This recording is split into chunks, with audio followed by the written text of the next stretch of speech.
commercial show, to me, is all about personality. Yes, of course, you've worked on your dancing, you're an amazing dancer, you're impressing them with that, but really, the thing that's really going to sing through on a great commercial show is personality. Interacting with people, having this kind of fun liveliness to you. You have to be a great dancer because you don't want to embarrass the customers. They want to feel proud that they have, oh yes, I've hired the best dancer, she's great. That's a given. Then it comes to personality. Are you playing with the guests? Are you amusing them? Are you doing cute little tricks and getting people to feel welcomed and comfortable? Kind of setting that whole tone of we're having a great fun party. Aside from being a good entertainer, the next thing that you can add in, another layer to it, is to have fantastical props.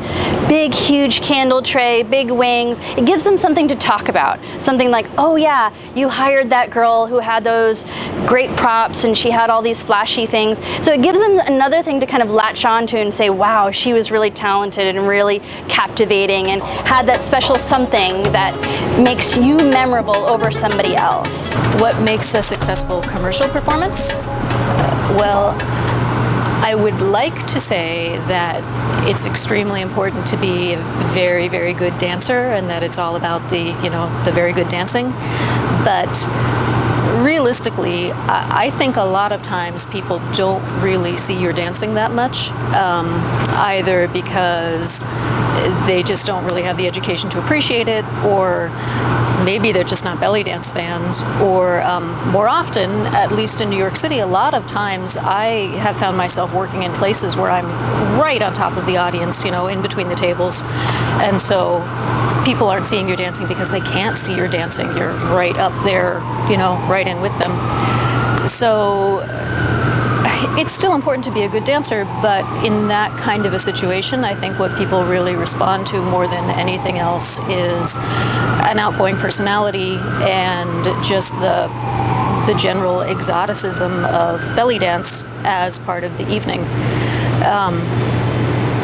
It is really important to be able to hold the attention of people with your dancing, but when you are right on top of them, I think that what you're doing is less about doing a show for them and more about doing a participatory event where everyone is sort of along for the ride and everyone is going to the same place. So it's less about your being the center of attention and more that you, the dancer, are there to put the audience in the center of your attention, that you're, it's almost like a hostessing job, that you're there to help them have a good time, to, relax. Part of the job is to relax people's inhibitions, help them forget about work,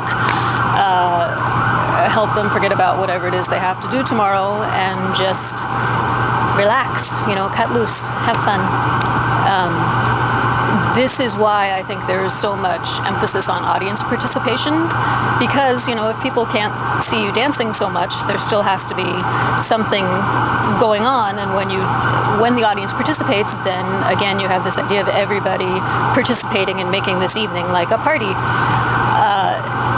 Something that happens a lot that I'm honestly not very good at is when people call you over and they want you to embarrass someone at the table. They're like, I want you to get him, get him. And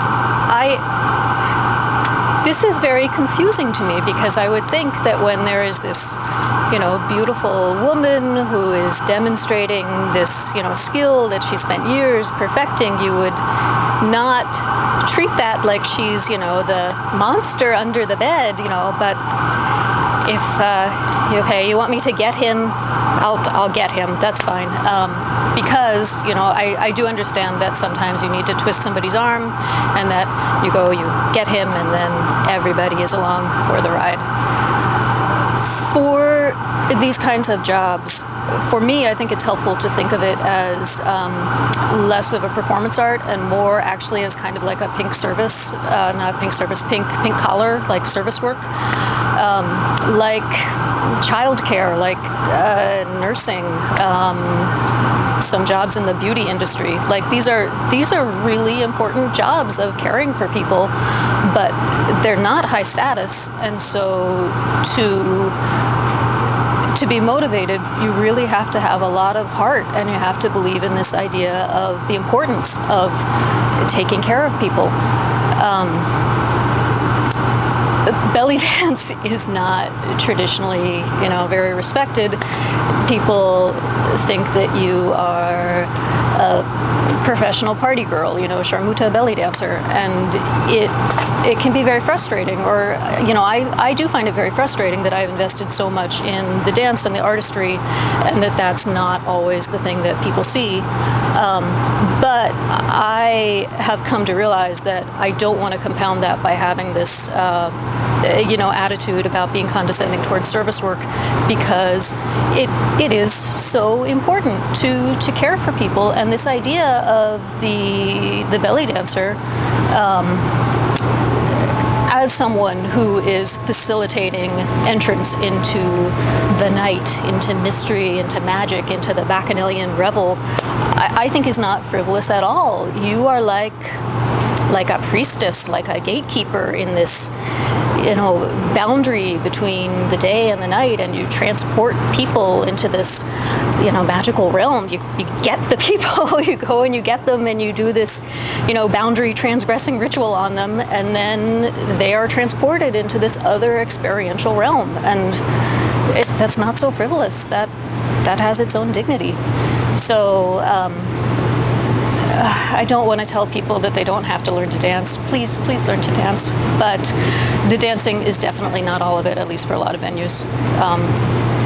If people are your fans and they're there to see you in particular, that's a whole other thing. But when you're just the belly dancer, the dancing is important, but the hospitality is very, very important also. A successful commercial show, really any show, once you take this dance out of your living room, you have to consider and be considerate of your audience. And when it's a commercial show, pleasing your audience that's your mandate. Because if you don't please that audience that's paying you to be there and to dance, by definition, you have failed to deliver a successful commercial show. What makes the audience happy? I always think of my very first agent who told me, look, the client wants to see a pretty girl in a shiny costume, swirling some veils and clicking some zills. You give them that, they're happy. And as a baby dancer, coming from a very culturally respectful and artistically oriented dance training background, I was horrified that she was reducing this great art of belly dance down to the lowest common denominator of what is universally appealing about belly dance. But now, from the perspective of, a couple of years and a whole lot of gigs, 100% I agree with that agent. She's right. Pretty girl, shiny costume, float your veils, clack your zills. This makes people happy. Most of the commercial shows that you do are for a festive occasion. It's family and friends getting together to celebrate something, and they are doing this in a social occasion, having a social event. These are not normally very sophisticated belly dance consumers. They really don't know a lot about the dance. They're not really qualified to judge your dance skills, and that's why that's really not part of the formula for a successful show. Frankly, I've known a number of very successful commercial dancers whose actual dance skills and maybe their breadth and their technique is moderate at best, mediocre at best. But that's not what this audience is looking for. Your commercial audience wants you to entertain them, they want you to engage them, and they want you to enhance whatever this festive celebratory occasion is that they are holding, that they're having, that they have hired you to be a part of. And in some ways, and I know some people are not going to be happy with me with this, one of the greatest assets you can have, it's great to be a good dancer. That's going to add layers of richness, being graceful, and they will notice if you're a terrible dancer. You can't fool all the people all the time. But what I have honestly found is if you have a good body, the better your body, because all humans, whether or not they know anything about belly dance, all humans seem to feel that they are qualified to judge each other's bodies. So if your body, rates at a certain level, well, they're going to be happy. And if you have clothed that nice body in a lovely, exotic costume that feeds this Orientalist fantasy, because we're essentially being hired to be, the dancing girl, then they're really happy. And if you can then combine that, obviously you have the attributes of a belly dancer, the veil in particular, the zills, maybe some other prop that you use. You combine that with an engaging personality, because this is really, really critical. You need to have a professional, calm demeanor, a problem-solving demeanor. You have to be flexible, you have to be versatile, so that the client feels very, very comfortable that you're on top of your game, you know what you're doing, you're going to deliver. But you also want to be empathetic, kind of gentle, gracious, that you're out there dancing, you're bringing them into the show, you're not being too aggressive, you're not scaring them off. You really have to read the crowd. I think people skills are just super important in delivering these successful commercial shows, because it's making them happy. This is not about you and your great artistry and your many views on the subject of belly dancing. It's, here's the client, what are they doing, what do they want from you, give them what they want.